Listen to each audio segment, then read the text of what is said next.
Bonsoir à tous, chers amis, et bienvenue au Shiur de Rambam pour étudier ensemble les lois de divorce, les lois de Girushin, 7e chapitre. Et comme je vous avais dit dans la fin du précédent Shiur, il y a des lois qui sont pas très plaisantes, comme les lois de divorce. Et ce qu'il faut savoir, c'est que c'est une bonne chose d'apprendre des halakhot qui sont pas plaisantes. Et c'est une histoire que j'avais peut-être racontée une fois. Il y avait deux rabbanim dans une ville, un rab qui recevait beaucoup de questions et un rab qui ne recevait jamais de questions. Et le rab qui recevait toujours toutes les questions, c'était il n'était pas très sérieux. Il fallait à chaque fois qu'il réouvre les livres. Mais l'autre rab, il était toujours prêt. Il se préparait, il révisait toujours. Et il s'est dit, mais c'est pas possible. Il allait voir son rabbi, il a dit, pourquoi est-ce que moi qui prépare toujours tellement bien, mais à la chôte, je suis toujours à jour, je suis toujours à la pointe,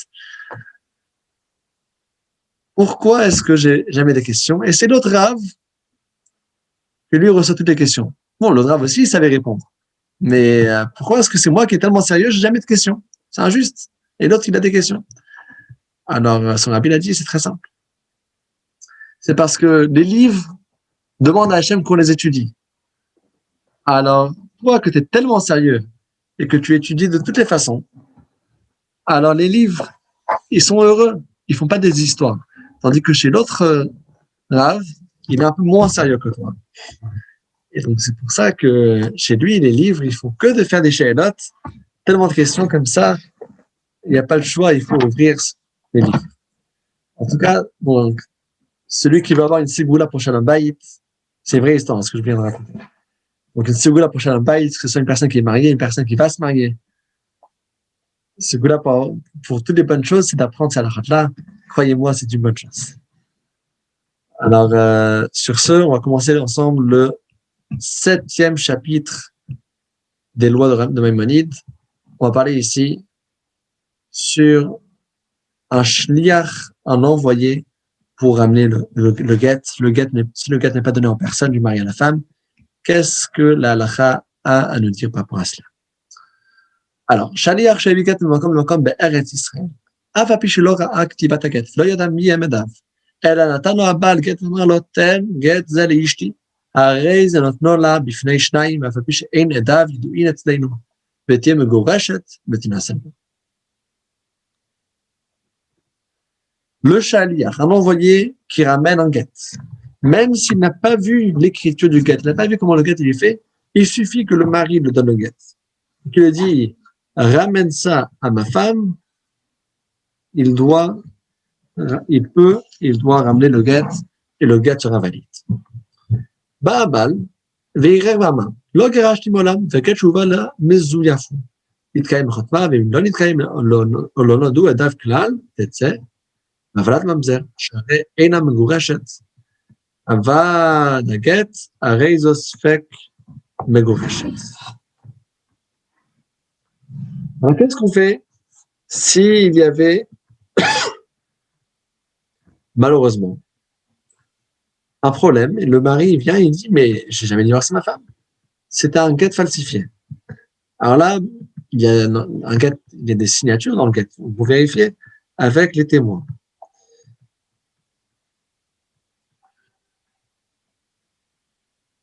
Si il n'y a pas de preuve claire que le guet est vrai, alors chaque chose reste à sa chazaka, chaque chose reste comme c'était avant, comme c'était établi.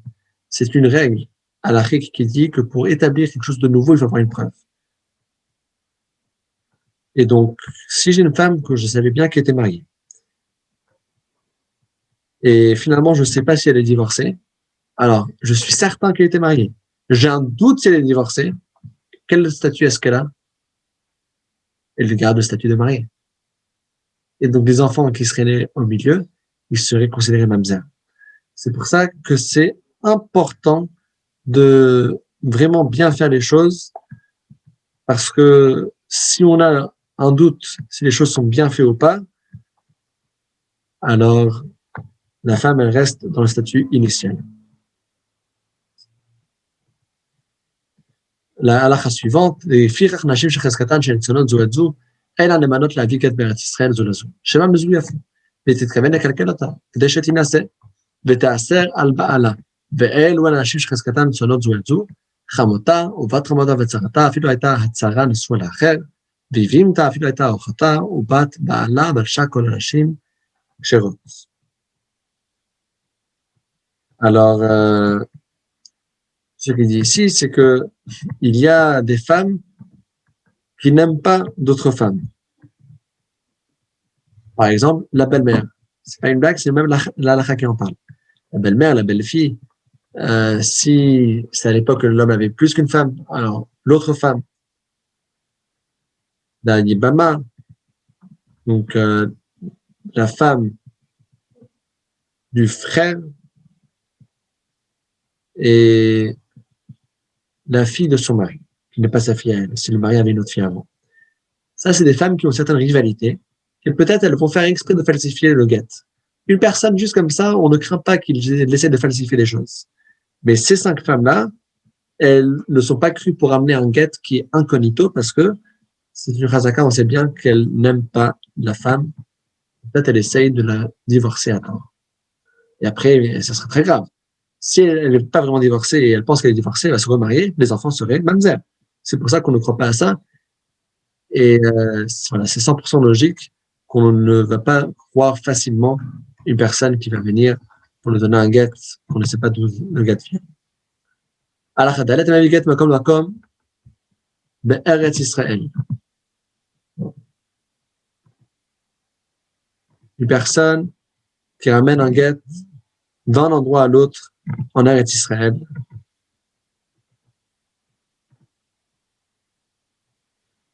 מחלה או נאנס ושלחו ביד אחר. וכן השני מחלה ושלחו ביד אחר אפילו 100. ואינו צריך עדים לעשות שליח בפניהם, האחרון שנגיע גט ידו, נתנו לה בפני 2, ותתגרש בו, אף על פי שמת השליח הראשון. Ça, c'est un très très grand concept halachique qui s'appelle shliach ose shliach. Un shliach, un envoyé, peut nommer à son tour un autre envoyé. Si on a envoyé le guet avec un envoyé et qu'il est tombé malade au milieu, il n'a pas le choix, il peut l'envoyer à une autre personne, même sans personne et même si le premier est mort. C'est une grande règle aussi pour les mitzvot. On va influencer une autre personne à faire une mitzvah, etc., ça n'a pas de limite. Halakha numéro 5, shliach shel guet makom makom bechutz haaretz, או בארץ ישראל לחוץ לארץ, או בחוץ לארץ לארץ ישראל, אם היה שליח עומד שם בשעת כתיבת הגט וחתימתו, הרי זה אומר בפני 2, בפני נכתב ובפני נחתם, ואחר כך יינתן לה בפניהם ותתגרש בו. ואף על פי שאין עדיו ידועים אצלנו, אפילו היו עדיו כשמות הגויים, אין חוששים מהם.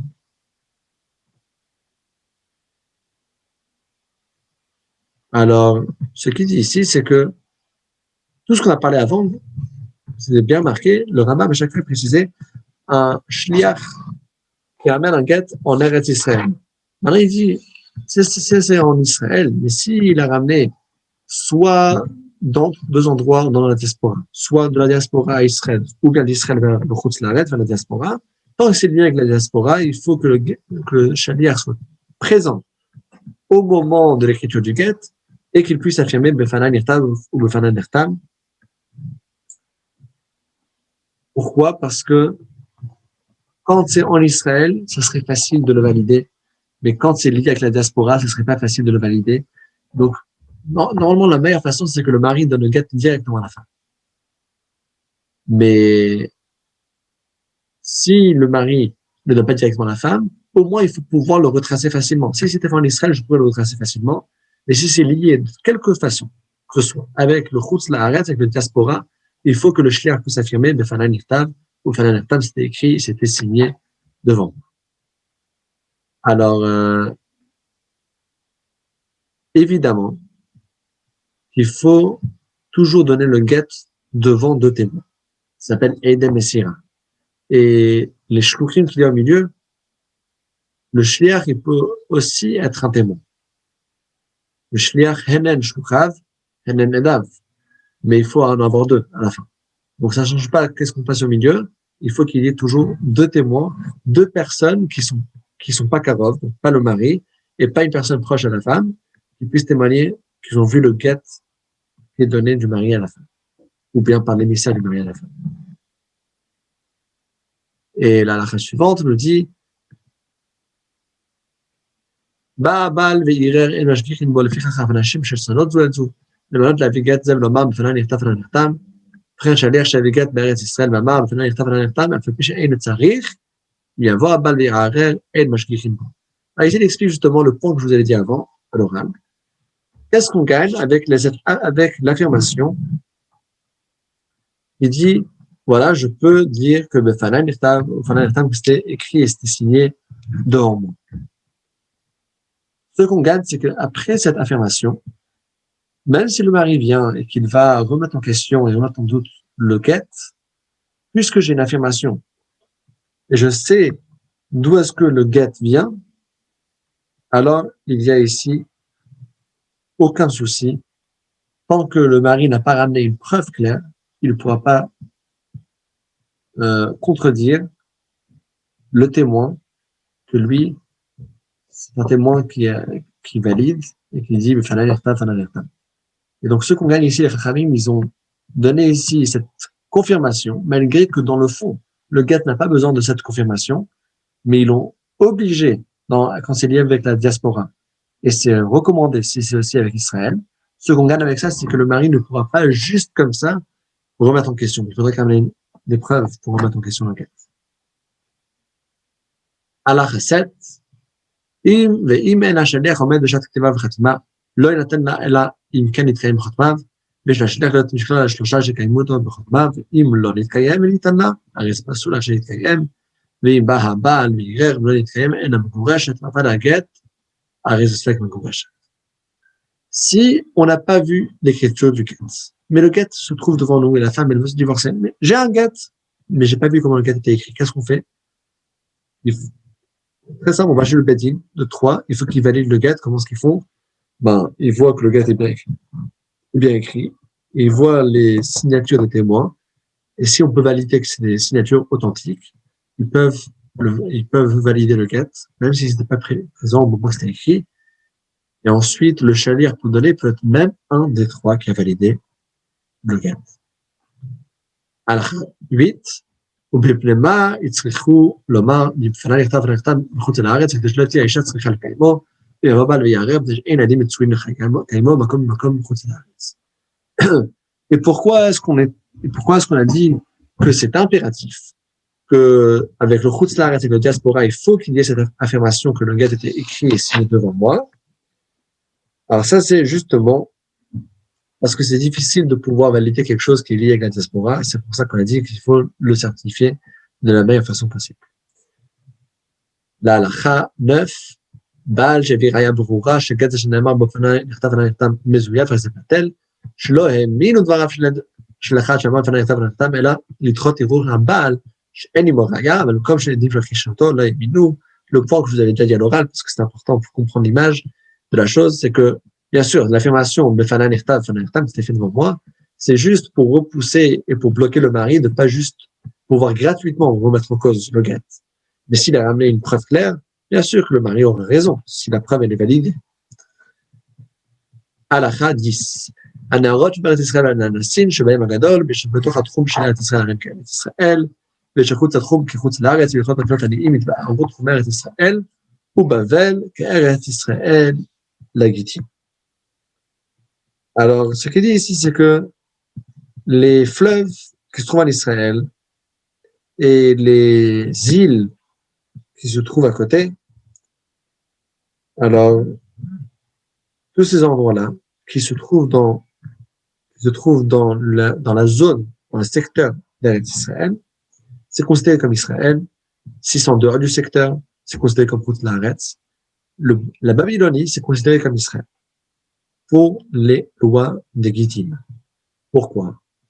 Parce que les différences entre Israël et le diaspora par rapport aux autres lois, par exemple aux lois qui sont liées avec les récoltes, c'est de lois dans le fond. Est-ce que c'est une terre qui est sainte ou c'est une terre qui n'est pas kadosh?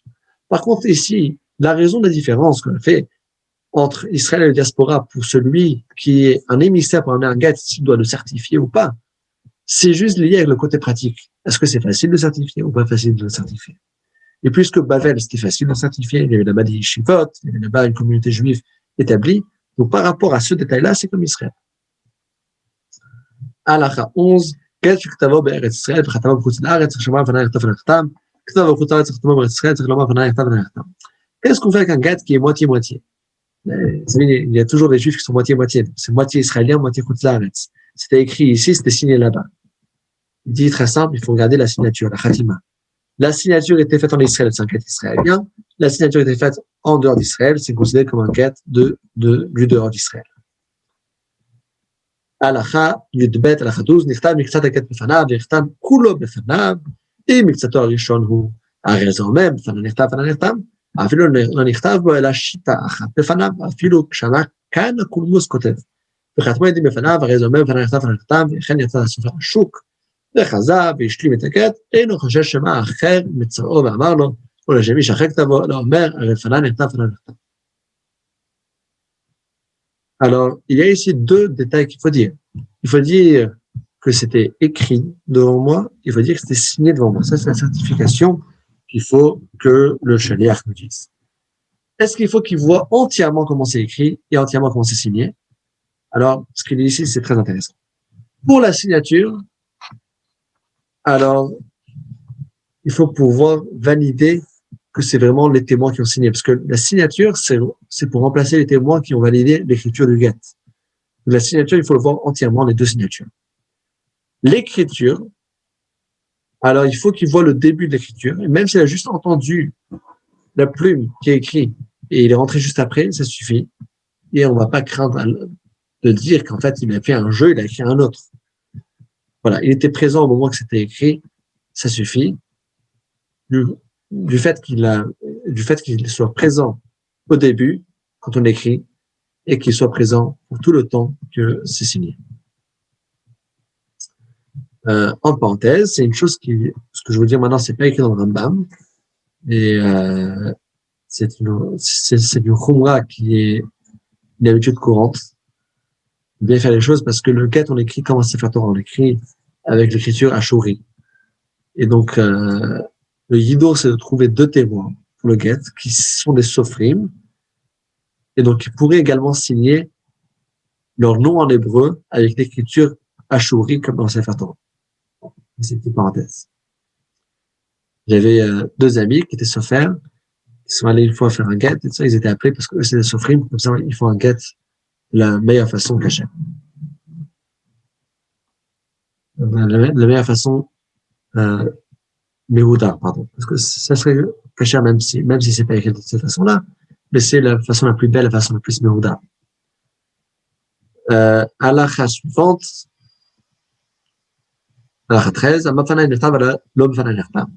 בפנה נכתב, אבל לא בפנה נכתב. בפנה נכתב וחתם בדרך כלל, אבל לא העד השני. אפילו היה הוא העד השני, הרי זה תקיים בחותמיו, אחר כך ניתן לה, אם העיד הוא ואחר על העד השני, שלא חתם בפניו, הרי זה קשה להתנתניו, צריך לומר, העידו שניים אחרים על כתב ידי העד השני, שזה קשה. S'il a tout vu, mais même il a vu tout comment c'est écrit, mais pas les signatures, ou bien il a vu juste une signature sur deux, ça suffit pas. Il faudrait soit que lui, il a vu toutes les signatures, soit qu'il y ait une autre validation avec deux témoins, ou même lui avec un autre témoin, qui valide qu'ils connaissent la deuxième signature, vu que c'était pas signé devant lui. La halakha 14, שניים שהביאו גט בחוץ לארץ, לפי שלא נכתב ונכתב בפניהם, או אם נתנו להם הבעל לתנו לאשתו, הרי אלו נותנים לה בלתי מגורשת, שהרי אין הבעל יכול לערער בגט זה, אף על פי שאינו מקוים, שהרי שלוחיו הם עדיו. אילו אמרו השניים לפנינו נתגרש הרי זה מגורשת, לפי שאין שם גט. Maintenant, il va mettre une révolution par rapport à tout ce qu'on a vu jusqu'à maintenant dans ce chapitre. Jusqu'à là, on a dit que c'est difficile de certifier des guettes qui sont faits dans Chutz Laaretz, en dehors d'Israël. Alors, il faut qu'au moins qu'il fasse un minimum de certification. Mais ce qu'il dit ici, c'est que s'il y a deux émissaires qui ont ramené un get de Chutz Laaretz, dans ce cas-là, ils peuvent le donner et le mari ne pourra jamais remettre en cause s'il a envoyé avec deux émissaires. Parce que deux émissaires, ils seraient aussi les deux témoins. Comme j'avais dit avant, que l'émissaire peut aussi être le témoin. Ça peut être la même personne, vous voyez. Vous avez dit ça déjà avant, oralement dans le début du chapitre, mais on voit clairement dans le Halakha 14, même plus loin. J'envoie deux émissaires, ils peuvent être eux les deux témoins. Et donc, s'il y a deux émissaires, le mari, il est tout cuit, le mari, il pourra jamais le mettre en cause, parce qu'il y a ici deux émissaires qui feraient deux témoins contre lui. Halakha 15. באמת דבר אמורים, בזמן שהגט יוצא מתחת יד שניהם. אבל בזמן שאינו יוצא מתחת ידם, צריכים לומר בפנינו נכתב ובפנינו נחתם. לפיכך אם אמר אחד בפניי נכתב ואחד אומר בפניי נחתם, אפילו שניים אומרים בפנינו נכתב ואחד אומר בפניי נחתם, הואיל אינו יוצא מתחת יד שניהם, לא יינתן לה עד שתקיים בחותמיו, אמר אחד בפניי נכתב. שניים אומרים בפנינו נחתם, כאשר אף מי שיוצא מתחת ידם, שהרי נתקיים בחותמיו. Mais là aussi, il faut que les deux ils soient vraiment sur la même page pour pouvoir certifier le get. Que les deux disent que c'est signé devant nous, c'est bien. Mais si les deux ne peuvent pas dire que c'était signé devant nous, le mari les a donnés. Si c'est le get, il se trouve chez eux, ils peuvent le donner à la femme. Mais s'ils étaient deux personnes ensemble, mais il y a juste un d'eux qui était nommé émissaire, alors là, c'est considéré comme un émissaire, et pas deux. Donc il faut avoir soit deux émissaires qui étaient là dès le départ, qui pourraient être deux témoins, et là, on a une garantie face à tout, c'est deux témoins. Deux témoins, ça peut établir n'importe quel fait, soit que les deux connaissent la signature des deux témoins, soit que les deux étaient présents dans ta signature. Voilà. Donc il y a ces trois options qu'on a, quand ils sont deux témoins. La meilleure façon, quand les deux témoins, c'est si les deux sont des émissaires, les deux étaient là dès le départ, soit que les deux ont vu la signature, soit que les deux connaissent les signatures. Halakha, numéro 16, שליח שביקר בחוץ לארץ נתן לו בינו לבינה, או שנתנו בפני שניים, ולא אמר ונתן ונתן, אף מי שניסיתם נטלו ממנו וחוזר ונתנו בפני שניים, אומר בפניהם, בפניי נכתב ובפניי נחתם, ואם לא נתן לו ממנו הרי זה פסול, עד שתקיים בחותמיו, נתן לו לה, ולא הספיק לומר ונתן ונתן עד שנשתתק, הרי זה יתקיים בחותמיו ואחר כך נתן לו. השליח qui a donné le get, mais il a oublié de certifier. Ou bien, il a donné pas devant deux témoins. Qu'est-ce qu'on fait? Le get était mal donné. Alors, il n'est pas sourd. Il n'est pas kachar, ni drabanan. Alors, Rambam dit, il y a une solution très simple. Je peux reprendre le get et le redonner avec la certification, si elle est vraie. Je peux le redonner devant deux témoins. J'étais au point de donner le get.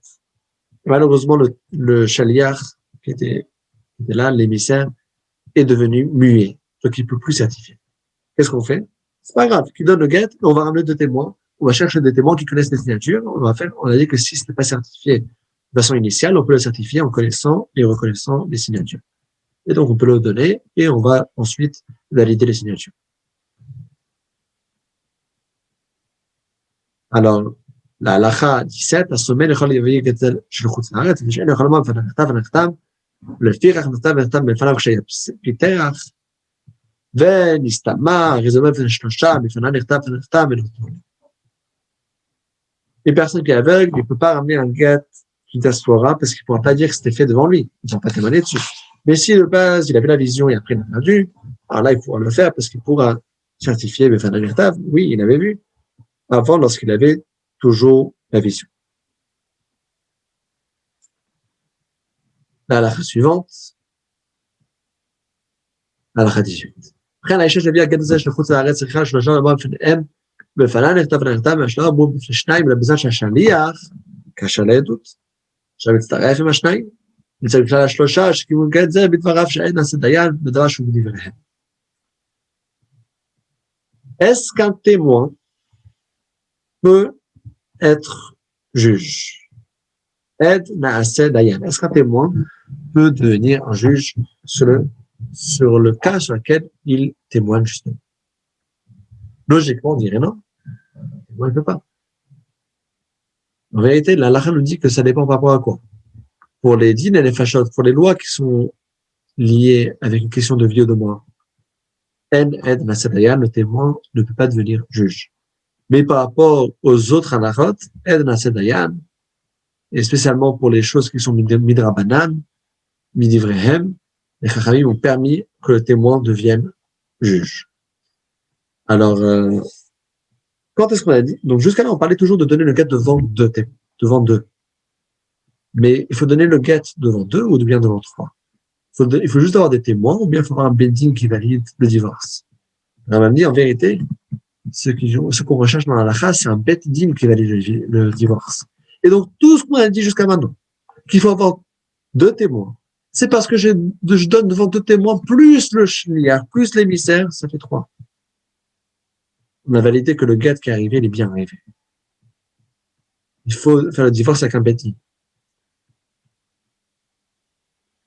Et donc, la femme qui ramène son propre get, alors, il faut qu'elle vienne et qu'elle le présente devant trois personnes pour que ce soit un bedding qui valide. Et pas devant deux. Parce que la femme ne fait pas partie du bedding. הלכה 19. חלה השליח או נאנס, בא לבית דין ואומר להם, גט לפני נכתב לפני נחתם, והם שולחים אותו ביד שליח אחר. אין האחרון צריך לומר לפני נכתב ולפני נחתם, אלא אומר, שליח בית דין אני, ונותנו לה בפני העדים. חלה השני או נאנס, יכול לעשות שליח אחר בבית דין, אפילו 100. והאחרון אומר, שליח בית דין אני, ונותנו לה, אף על פי שבאמת השליח הראשון. Alors, qu'est-ce qu'on fait si il y a un émissaire qui est tombé malade? Et lui, il peut certifier que c'était écrit devant lui. Mais est-ce que s'il le donne à un autre émissaire à la place, un remplaçant, le deuxième ne pourra pas certifier que c'était fait devant lui, parce que c'était pas devant lui. Alors, si on parle, vous vous rappelez, au début du chapitre, on a parlé de ça. Au début du chapitre, on a parlé quand ça se trouvait en Israël, d'Israël à Israël, que là, il n'y avait pas besoin de certifier que c'était écrit et signé devant lui. Je peux le donner à un deuxième, à un troisième, même au centième. Mais si on parle de Chutz Laaretz, en dehors d'Israël, alors qu'il faut aussi certifier, comment est-ce que je peux le déléguer à un autre shaliach, à un autre émissaire, si je ne peux pas le ramener? Dit, va devant le Beddin. Certifie. Le Beddin va donner à l'autre, et l'autre, il va dire, je suis un émissaire du Beddin. Il va pas dire, je l'ai vu, signé, je l'ai vu en train d'être écrit et signé, mais on va dire, je suis un émissaire du Beddin, et il y a une règle qui dit, une fois qu'un Beddin valide quelque chose, c'est validé. Donc, le dernier, de juste, voilà, de dire, j'étais envoyé par le Beddin. הלך 20, ומפני צריך בדין, מפני שהוא צריך לומר לפני נכתב ונחתם, ונקיים יכול לגט בחותמיו, אף על פי שנתנו שליח לשליח, ומאה בינם לבין עצמם, עד שיגיע הגט לידה, הרי זה כשר, אף על פי שלא יקפר השפל, ולא אמר לו שלחו ביד אחר, בכלל נאנס, הרי זה משוך. Le bedin ici, lorsqu'on passe le get d'un émissaire à l'autre, c'est parce que le premier pouvait certifier que c'est écrit devant lui, mais le deuxième ne pourra pas. Mais si de toutes les façons, c'est un get qu'on va le valider avec en validant les signatures, là, ça change pas.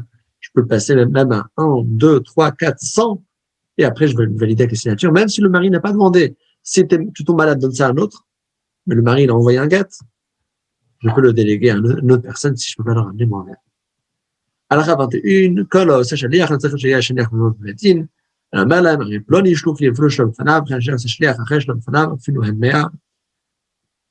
Est-ce qu'un émissaire doit nommer l'autre émissaire devant lui? Non. Même s'il n'est pas devant lui, il peut nommer l'autre émissaire et ensuite envoyer le get.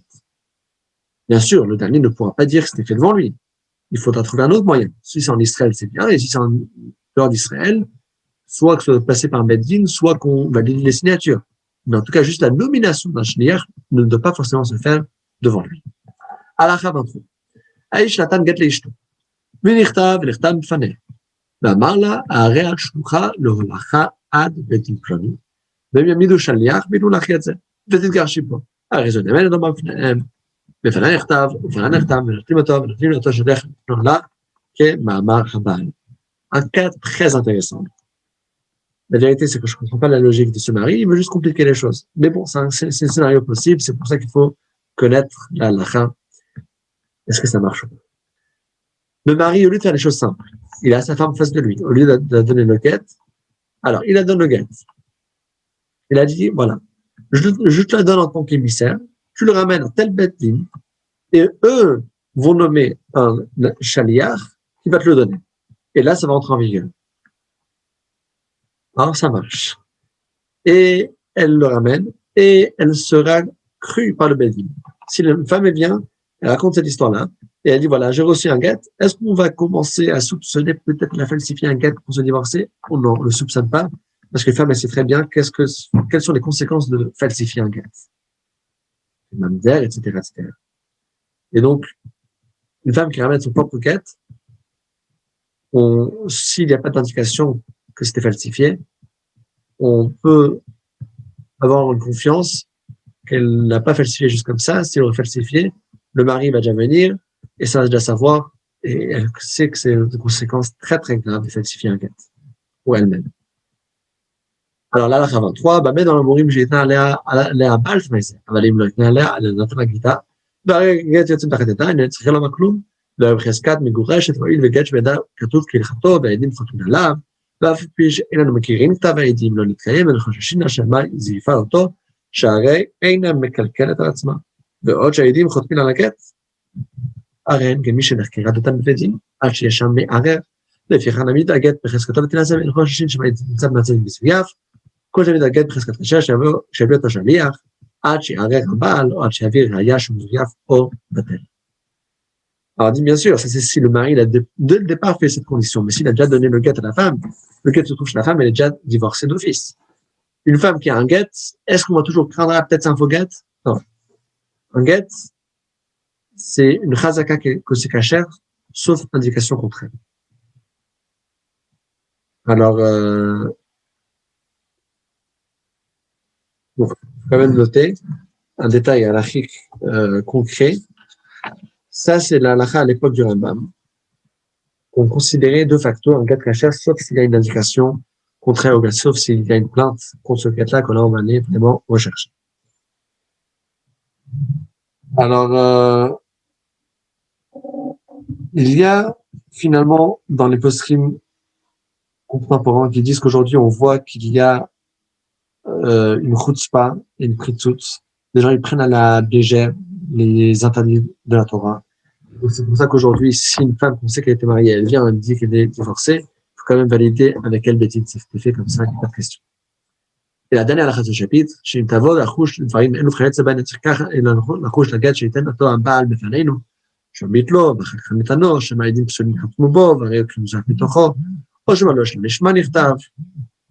הרי שם שהם חוששים מהזה, וכיוצא בו נעמידו על חזקתו, עד שנוודא שהוא בטל, כך לא לחוש, לא לשליח, ולא לאישה עצמה, שגדת מתחת ידה, שאין דיני אסורים כדיני הממונות. Et il dit, si on va commencer à craindre, il faudrait craindre à l'illimité presque. Parce qu'il y a plusieurs autres scénarios dans lesquels on peut avoir un guet qui a l'air cachère, mais qui n'est pas cachère. Si c'était annulé pendant ce temps, avant d'être donné par le mari, etc. Il dit, des choses qui n'ont pas de limite, il ne faut pas craindre à ça. Et donc, un guet qui a l'air cachère et qui sent cachère et qui se comporte comme du cachère, c'est un guet cachère.